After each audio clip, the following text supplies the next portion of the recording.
Moi!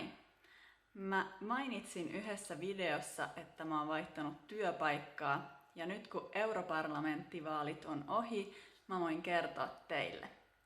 Mä olin europarlamentaarikko, mutta mua ei valittu uudestaan. Uskoiko joku? Ei suinkaan. Mä en siis todellakaan ollut europarlamentaarikko eli meppi, joka tulee sanoista Member of European Parliament, mutta mä olin avustajana yhdelle mepille, eli ei ihan niin hohdokasta. Eurooppalaiset pitää EUta yleensä tosi kaukaisena asiana, eikä ole oikein selvää, että mitä siellä komissiossa tai parlamentissa oikein tehdään. Joten tänään mä aion kertoa teille, mitä siellä ihan oikeasti tapahtuu. Tähän väliin mä haluan vaan sanoa, että mä en paljasta mitään nimiä tai poliittisia salaisuuksia, ja tää on vaan mun henkilökohtainen mielipide ja kokemus, eikä mitään virallista tietoa, joten ei ole mitään syytä haastaa mua oikeuteen tämän videon takia. Mä olin siis meppiavustaja ja mun työ oli seurata mun mepille osoitettuja lakialoitteita. Eli kun komissiolta tulee asetus tai direktiiviehdotus, se menee käsittelyn parlamenttiin, josta valitaan yksi meppi jokaisesta puolueesta muokkaamaan sitä ehdotusta. Mä tiedän, kuulostaa tosi hämärältä, mutta siis käytännössä mun tehtävänä oli lukea se lakiehdotus ja sit yhdessä mun pomon ja kollegoiden kanssa tehdä siihen tekstiin muutoksia niin, että se vastasi meidän, eli mun mepin, poliittista kantaa. Sitten mä osallistuin parlamentin sisäisiin kokouksiin, joissa mun täytyi puolustaa meidän näkökantaa ja saada muut puolueet hyväksymään meidän ehdotukset. Tämä vaihe kestää viikkoja tai yleensä kuukausia, ja sitten kun enemmistöä tyydyttävä kompromissi on saatu, siitä äänestetään parlamentissa, että saadaan parlamentin versio tästä lakiehdotuksesta. Sitten alkaa kaikkein mielenkiintoisin vaihe, eli trilogit. Trilogit on nimensä mukaan 3 eri tahon, eli komission, parlamentin ja Euroopan unionin neuvoston välisiä neuvotteluita.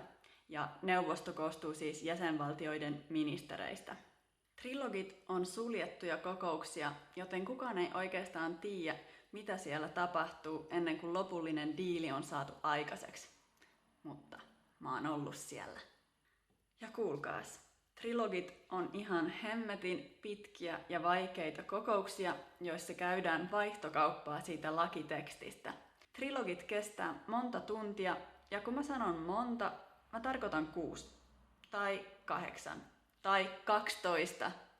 Ja viimeinen trilogi on yleensä open end, eli sillä ei ole loppumisaikaa.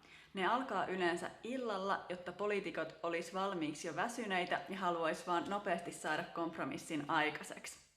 Mutta mä oon ollut viimeisessä trilogissa 4:00 tai 5:00 ja kerran mä tulin 7:00 kotiin eikä kuitenkaan saatu sopimusta aikaiseksi.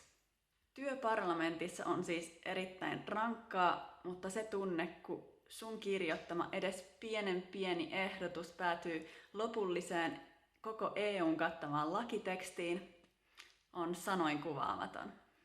Suurin osa mun työstä oli kuitenkin lakitekstien lukemista, tiivistelmien kirjoittamista ja pitkissä kokouksissa istumista.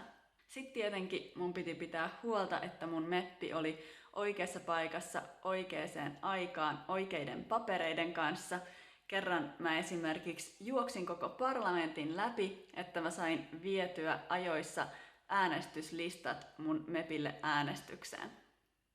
Joten se on oikeasti vaan työ siinä, missä muutkin, ja mepitkin on oikeasti vaan ihmisiä, jotka yrittää tehdä Euroopasta vähän paremman paikan asua.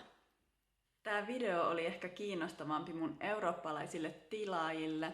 Mä en muuten edes tiedä, mistä te kaikki olette kotoisin. Mä pystyn kyllä katsoa tämän kanavan tilastoista yleiskatsauksen, että mistä mulla on tilaajia, mutta olisi kiva tietää, mistä kukakin on, joten kirjoittakaa vaikka alas kommentteihin, jos haluatte kertoa, mistä päin te ootte. Ja kuten aina, jos teillä on kysymyksiä tai kommentteja, niin kirjoittakaa tuohon alas. Kiitos ja kumarrus. Nähdään ensi kerralla. Moikka!